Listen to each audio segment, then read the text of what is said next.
Welcome to the Martin Bailey Photography Podcast. It's April 6, 2018, and this is episode 614.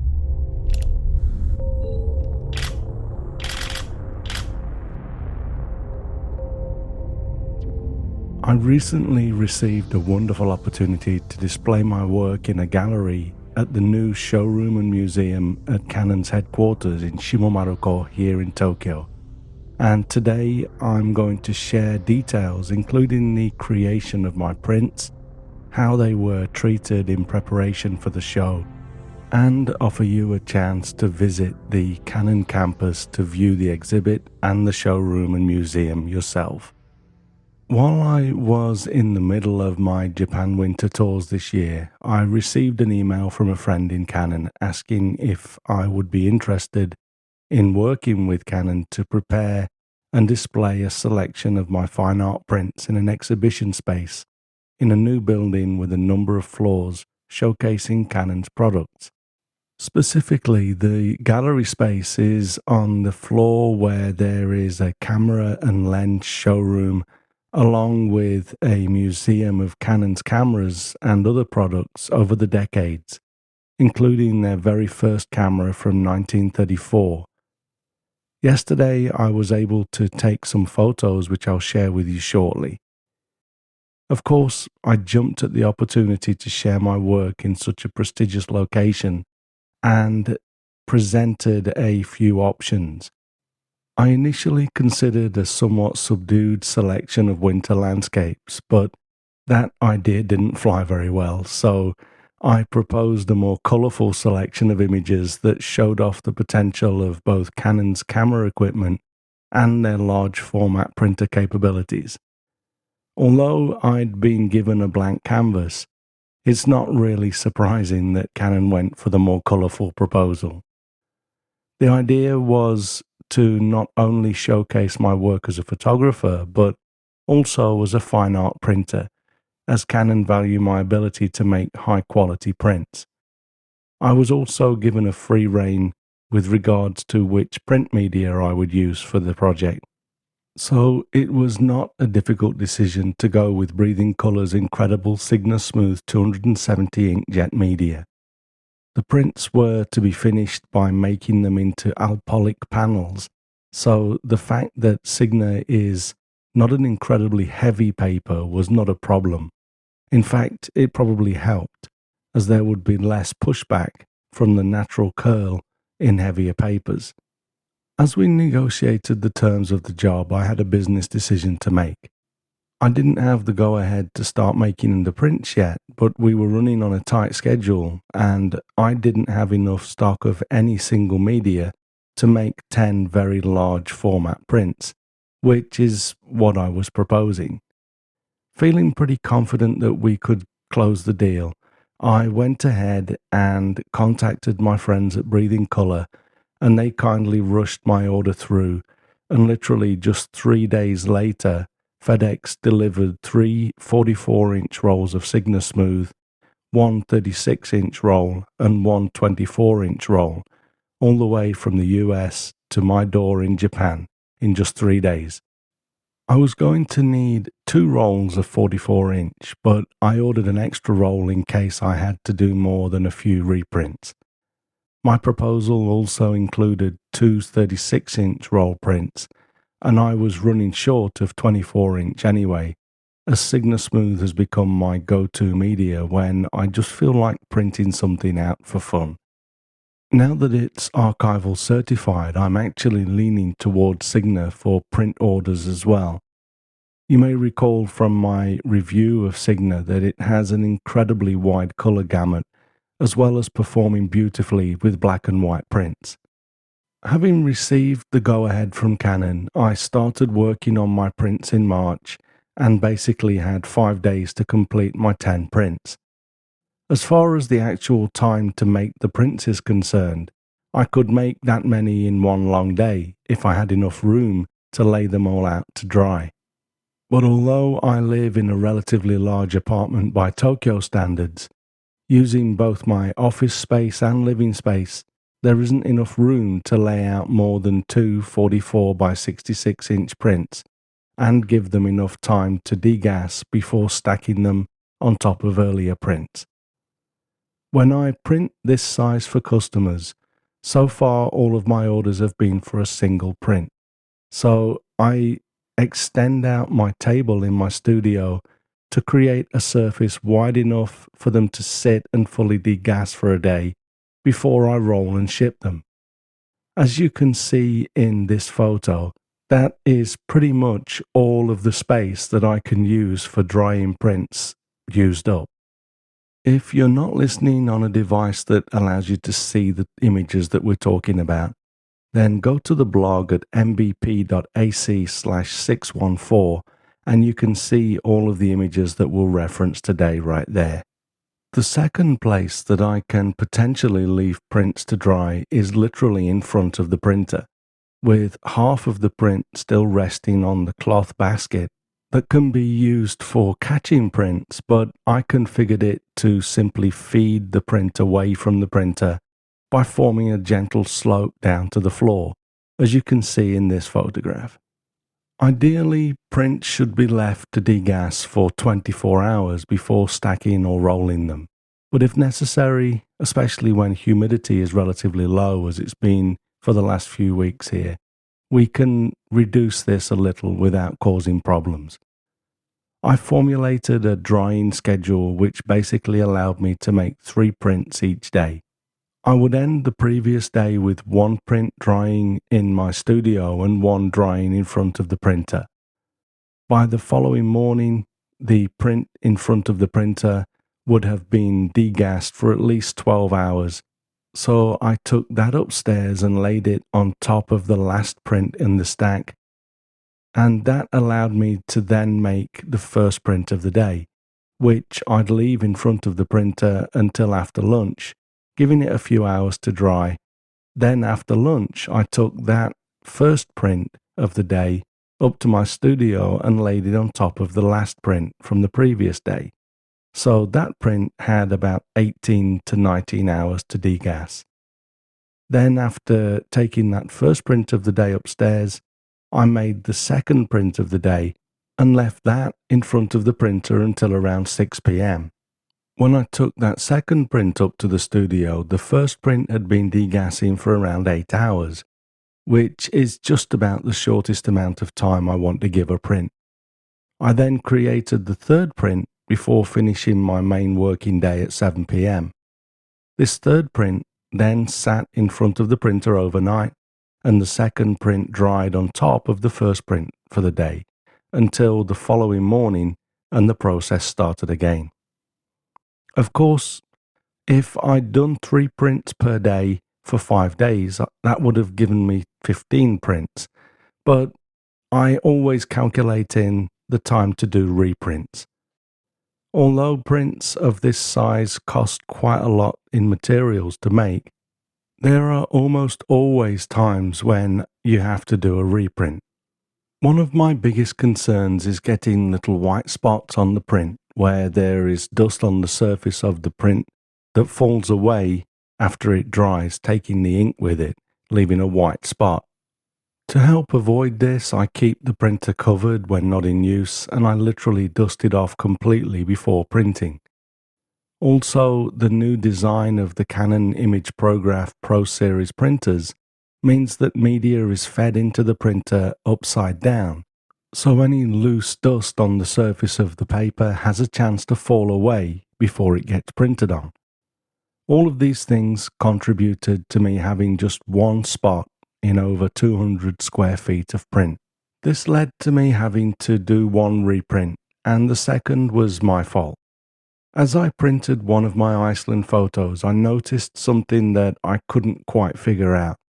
There were a few areas of the image that looked as though they'd been over-sharpened, but the rest of the image looked fine. I checked all of the settings that I usually tweak and couldn't find any reason for this, so I gave myself a pat on the back for shooting an amazingly sharp image and sent the image to the printer anyway. Sure enough though, having pored over the print, I still couldn't help thinking that something was wrong. So I went back and inspected all of the modifications that I'd made and found that I'd cranked up the structure slider. I had just started using Capture One when I visited Iceland in 2016 and made that photograph, and I still didn't quite understand what the structure slider was doing. Basically, it had made certain areas of the photograph a little too sharp and crunchy. I actually learned pretty much straight after that trip that doing this is generally not a good idea, and I stopped applying the structure to my images, so this one had slipped past me. Although the print looked great, knowing that it could be better, I couldn't resist reprinting the photo.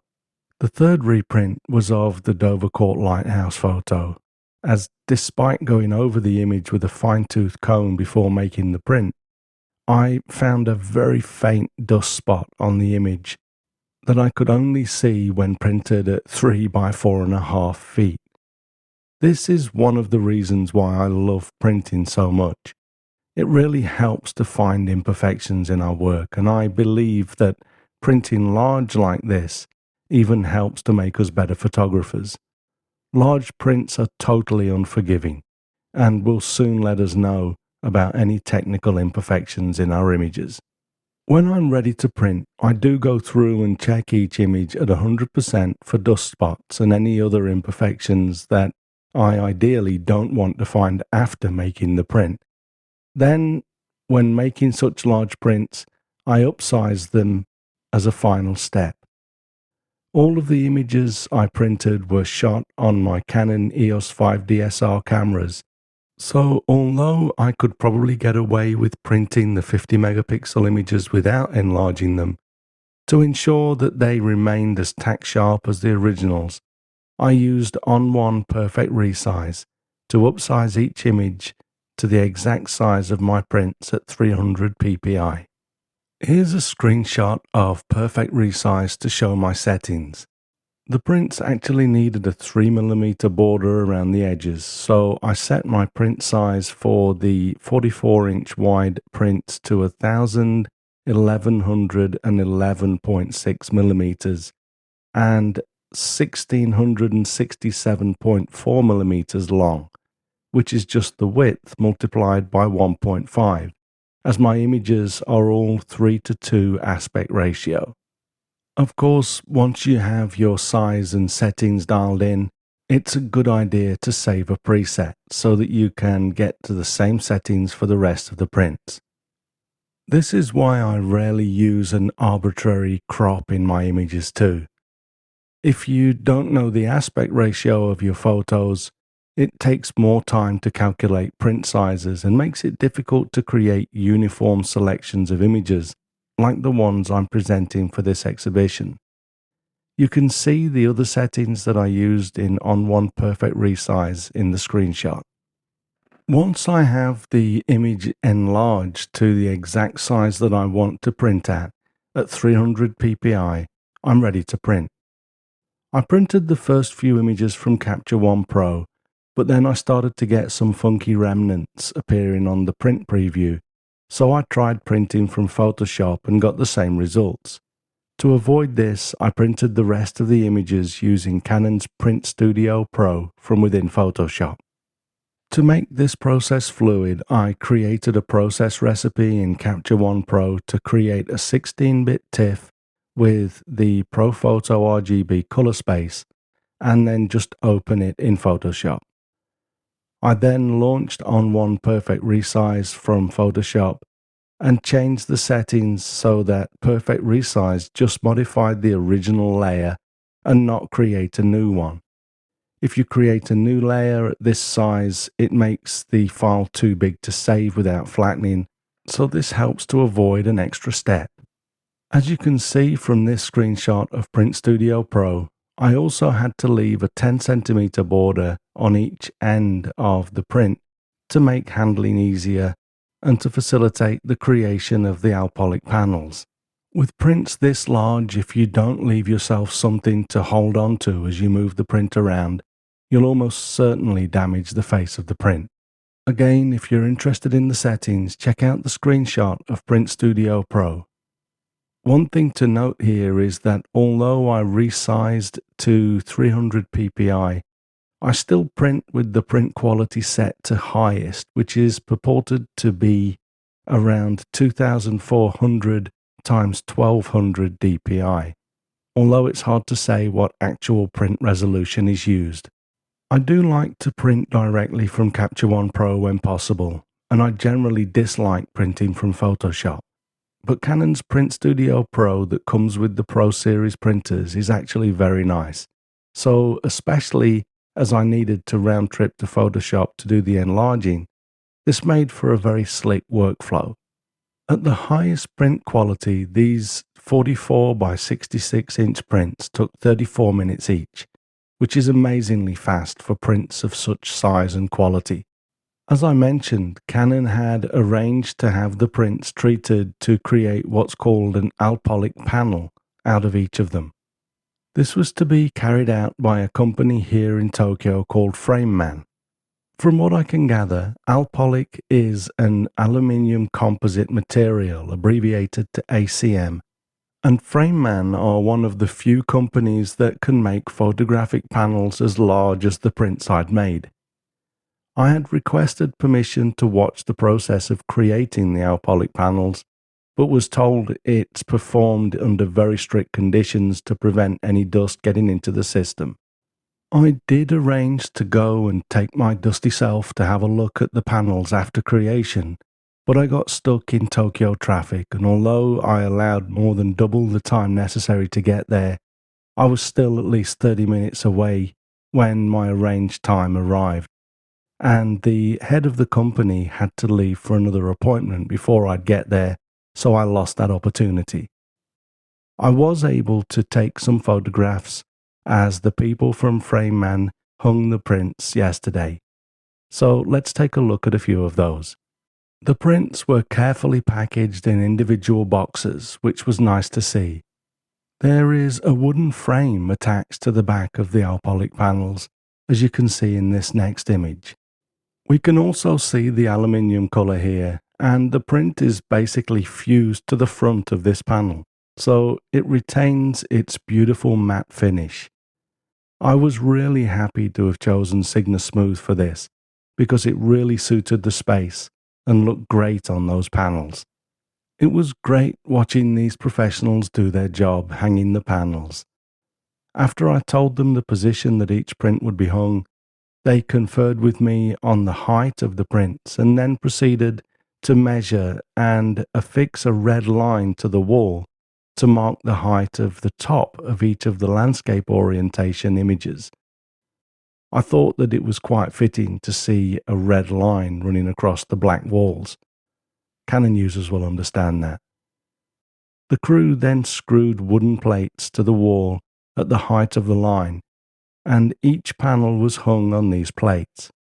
The FrameMan people are true professionals, taking great care in the creation of the panels and the hanging, and they also adjusted the lighting in the exhibition space to ensure that each photo was evenly lit, and they hoovered the floor before they left, leaving it spotless, and all of this in 1 hour flat. I decided to show off the capabilities of Canon's large format printers and camera equipment by doing these huge prints, but the downside was that it left me with room to only display 10 images. Because of this, I made my selection based on two loosely related concepts. The first is the actual title of the exhibit, which is Silence and Life. We created a large panel to place in the entrance to the exhibition space, which explains my concept in both Japanese and English, but I'll leave that to people that actually visit the space to read.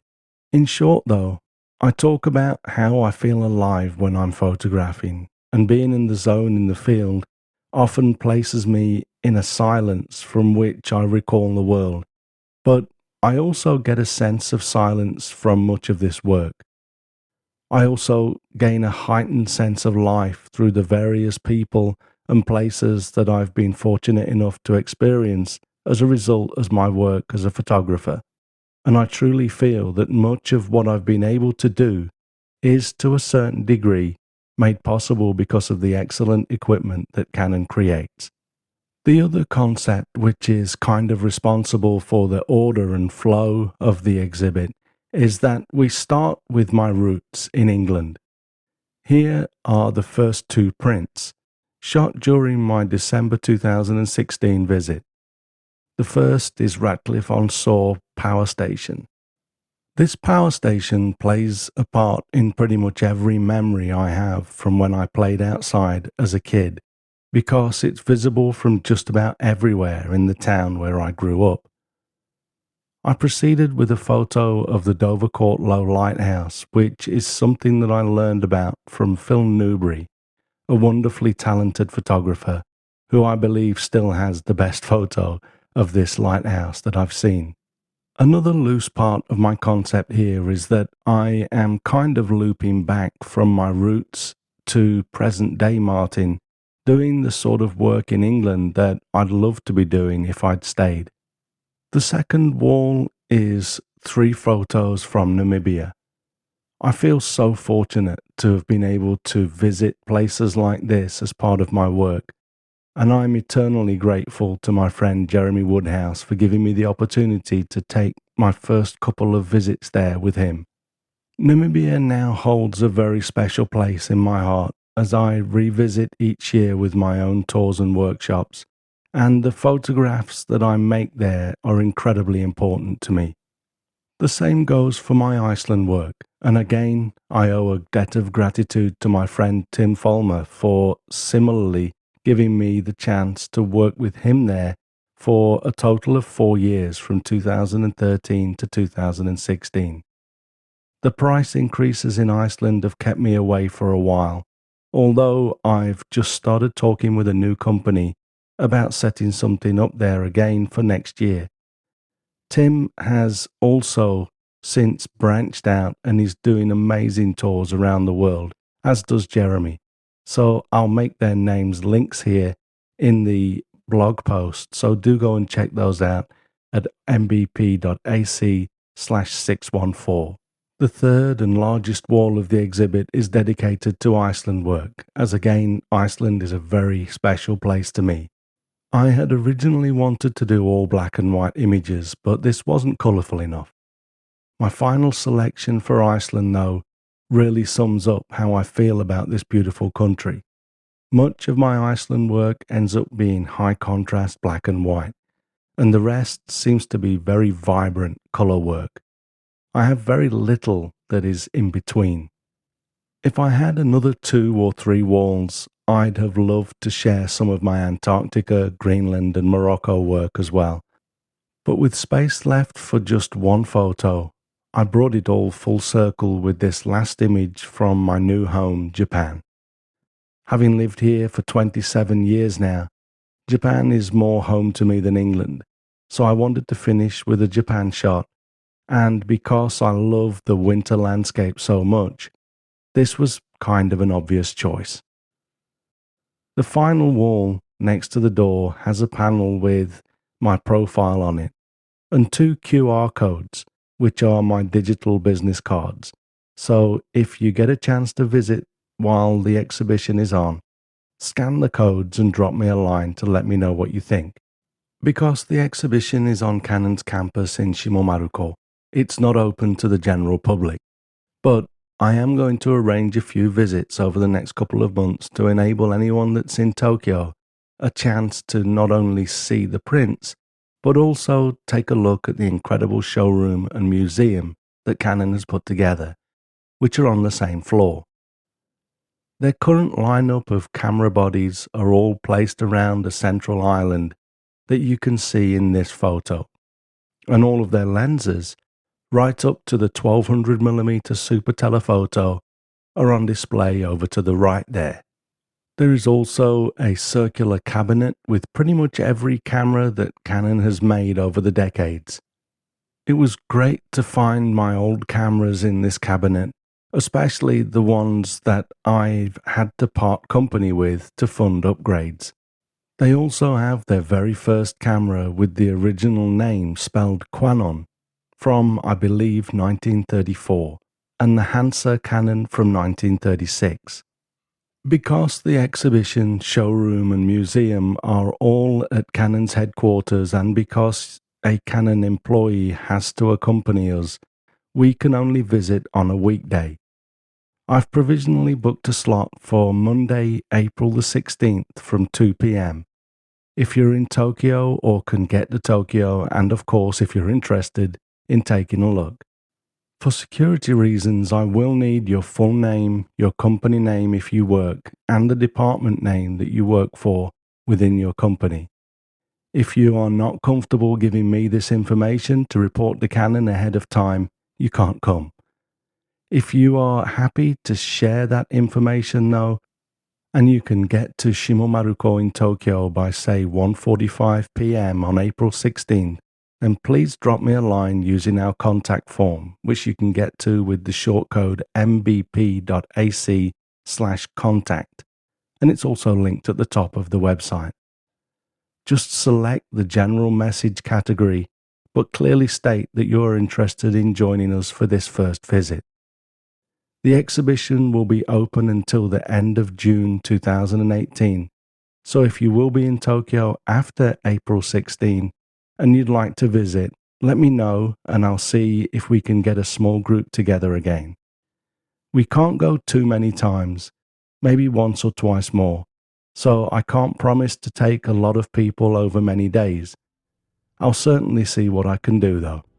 In finishing, I'd like to thank Breathing Colour for making such amazing inkjet media and for rushing my order through so that I could complete this job on time. And of course, a huge thank you to Canon for the opportunity to display my work in this beautiful space and for enabling me to create that work with your camera gear and printers. Before we wrap up, I'd like to also announce that with Craft and Vision closing their shop doors last year, I'm now able to sell my 3 ebooks directly. If you'd like to read my best-selling printing ebook, Making the Print, or my other 2 books, Sharpshooter and Striking Landscapes, you can now get them all from our website at mbp.ac/ebooks. We also have a 3-book bundle available with a $5 discount over the individual prices. Thanks very much for listening today. If you enjoy this podcast, please share a link with your friends. Subscribe in iTunes or your favorite podcast program to ensure uninterrupted delivery. If you have a moment to rate the podcast or leave us a review in iTunes, that helps to keep us relevant in the huge number of podcasts out there now. You can find me on Instagram, Facebook, Twitter and Google+, and links to everything that I'm up to are at martinbaileyphotography.com, so do drop by and take a look. I'll be back next week with another episode, but in the meantime, you take care and have a great week, whatever you're doing. Bye bye.